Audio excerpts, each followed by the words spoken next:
Medical কলেজের principal Indranil বিশ্বাস ও MSVP Anjan অধিকারী হসপিটালে এলেন। বিক্ষোভরত ছাত্রদের সাথে কথাও বললেন, তাদের সাথে শারীরিক সমস্যার কথাও জানলেন। রবিবার ছুটির দিন হওয়া সত্ত্বেও তারা গুরুত্ব দিয়ে বিবেচনা করলেন আন্দোলনরত ছাত্রদের সাথে। এই বিষয়ে আরো বিস্তারিত জেনে নেব আমাদের প্রতিনিধি আকাশ খানের কাছ থেকে।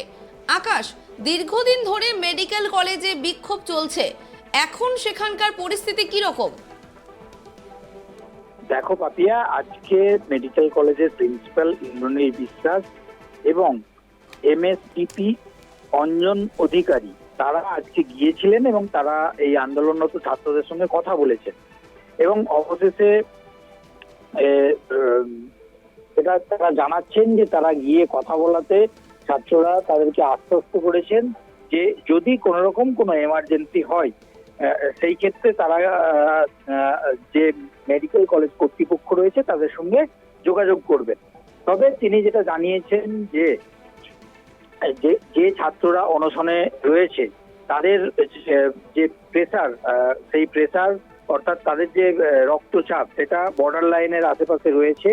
যদিও সব সময় মেডিকেল টিম প্রস্তুত রয়েছে, 4 ঘন্টা অন্তর অন্তর যে মেডিকেল টিম গঠন করা হয়েছে তারা গিয়ে ছাত্রদেরকে পরীক্ষা নিরীক্ষার কাজ করছেন। তবে সেই সময় কিছুটা অসহযোগিতার একটা অভিযোগ করেছেন তিনি। পাশাপাশি তিনি এও বলেন যে এরা বাড়ির সদস্য,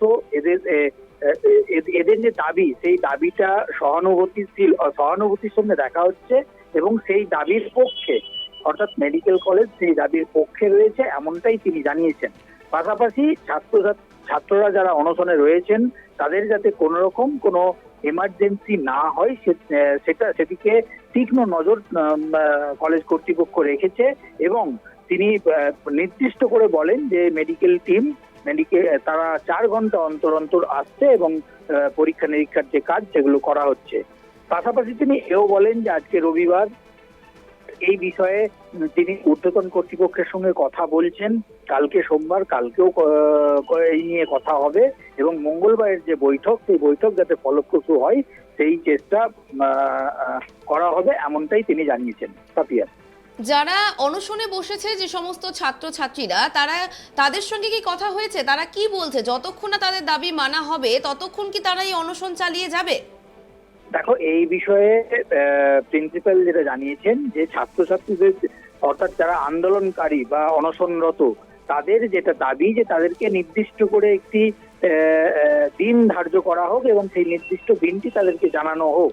দেখো, এই বিষয়ে বারংবার তিনি বলেছেন যে বিভিন্ন কর্মসূচি রয়েছে, অর্থাৎ সরকারি বিভিন্ন কর্মসূচি রয়েছে এবং সেই নির্দিষ্ট করে দিন তাদেরকে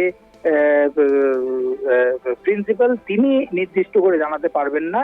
তবে পুরো বিষয়টি নিয়ে কিন্তু কর্তৃপক্ষের সঙ্গে কথা চলছে এবং আলোচনা চলছে যাতে করে মঙ্গলবারের যে বৈঠক সেই বৈঠক যাতে ফলপ্রসূ হয় এবং ছাত্রছাত্রীরা যারা আন্দোলন করছেন, যারা অনশন করছেন তাদের যেটা দাবি যে নির্দিষ্ট করে একটি দিন তাদেরকে জানানো হোক, সেই লক্ষ্যে যাতে ফলপ্রসূ বৈঠক হয় সেটাই তিনি আশা করেছেন। পাপিয়া, আকাশ, আমরা দেখেছি যে 5 জন যে সমস্ত অনশনকারীরা বসেছিল তাদের মধ্যে 3 জনই অসুস্থ অবস্থায়। সেই 3 জন কি এখনো অনশনে রয়েছে না তারা অনশন থেকে উঠেছে? দেখো, এখনো পর্যন্ত আমরা যা দেখেছি অর্থাৎ যখন এই প্রিন্সিপাল এই প্রতিক্রিয়া দিচ্ছিলেন তখনও পর্যন্ত তিনি যেটা জানিয়েছেন যে যারা অনশন করছিলেন তারা অনশনে রয়েছেন। তবে যেহেতু মেডিকেল কলেজের যারা সিনিয়র শিক্ষক রয়েছেন তারা প্রতিনিয়ত পুরো বিষয়টির উপর নজর রেখেছেন। পাশাপাশি এমার্জেন্সিতে যে বেড সেই বেড রেডি রাখা রয়েছে, যদি কোনো ধরনের কোনো এমার্জেন্সি হয় সেই প্রেক্ষিতে যাতে তাদের চিকিৎসার ব্যবস্থা করা যায় তার জন্য সমস্ত ধরনের যা যা প্রসিডিওর, যা যা পদ্ধতি সেই সমস্ত পদ্ধতি কিন্তু অনুসরণ করে রাখা হয়েছে। তবে ছাত্রদের পক্ষ থেকে যেটা দাবি করা হচ্ছে বারংবার যে তাদেরকে নির্দিষ্ট করে কবে এই ছাত্র সংসদের নির্বাচনের একটা নির্দিষ্ট ডেট তাদেরকে জানানো হোক, এই দাবি ছাত্রদের পক্ষ থেকে রয়েছে। যদিও পুরো বিষয়টি নিয়ে কিন্তু সরকারের উচ্চ পর্যায়ে আলোচনা চলছে এমনটা আশ্বাস দিয়েছেন এমন প্রিন্সিপাল, এবং তিনি বলেছেন যে মঙ্গলবারের বৈঠক ফলপ্রসূ হবে বলে তিনি আশাবাদী। দেখো, সব মিলে আমরা যদি দেখি যে বেশ কয়েকদিন ধরেই এই আন্দোলন করছেন মেডিকেল কলেজের পড়ুয়ারা, এবং এই মুহূর্তে তারা অনশনে রয়েছেন। দেখো, সব মিলে তারা যেমন চাইছেন যে এটা একটা সুষ্ঠু সমাধান বেরিয়ে আসুক, পাশাপাশি কলেজ কর্তৃপক্ষ তারাও চাইছেন যে যাতে একটা সুষ্ঠু সমাধান বেরিয়ে আসে। অনেক অনেক ধন্যবাদ আকাশ তোমাকে। আমরা যেমনটা জানতে পারলাম যে দীর্ঘদিন ধরে চলছে হাসপাতালের এই জট, মেডিকেল কলেজে অনশন চলছে, তবে আগামী মঙ্গলবার কোনো না কোনো নিশ্চয়ই সেখান থেকে ফলপ্রসূ কিছু একটা বেরিয়ে আসবে, এমনটাই আমরা আশাবাদী, এমনটাই আশা করছে মেডিকেল কলেজের অনশনরত ছাত্রছাত্রীরা।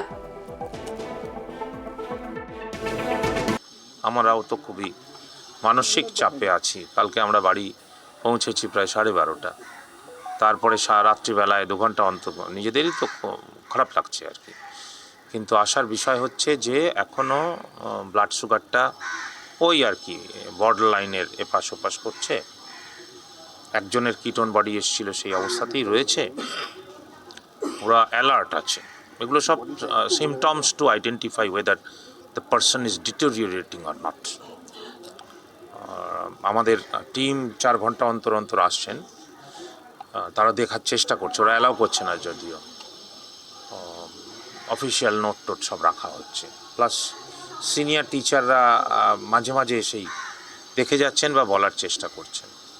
এখন ওদের একটা ওরা গোঁ ধরে রয়েছে আর কি, যে যতক্ষণ না ডেট ডিক্লেয়ার হচ্ছে ওরা অনশন থেকে উঠবে না। কালকে আমরা খুব কনফিউজ ছিলাম যে জোর করে তোলাটা ঠিক হবে কিনা। আমরা তো ওদের দাবির পরেই পক্ষপাত ওদের পক্ষে। তো এনিহাউ ওরা আমাদেরকে এইটুকু আশ্বাস দিয়েছে যে যদি শারীরিক অবস্থা অবনতি হয় ওরা আমাদের জানাবে।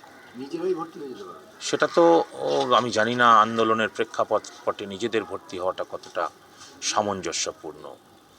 হলে তো খুব ভালো কথা। সমস্ত সিনিয়র টিচার রেডি করা আছে, এমার্জেন্সি টিম রেডি করা আছে, সব কিছু আপডেটেড, একদম টিউনড,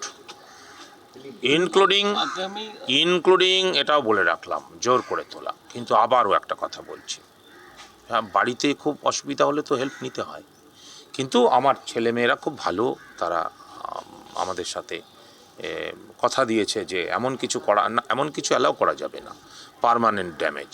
বাবা মা এখানে পাঠিয়েছেন পড়াশোনা করার জন্য, সুতরাং লক্ষণ রেখা তাদেরকে বলা হয়েছে, তারা বুঝতে পেরেছে, মেধাবী ছাত্র।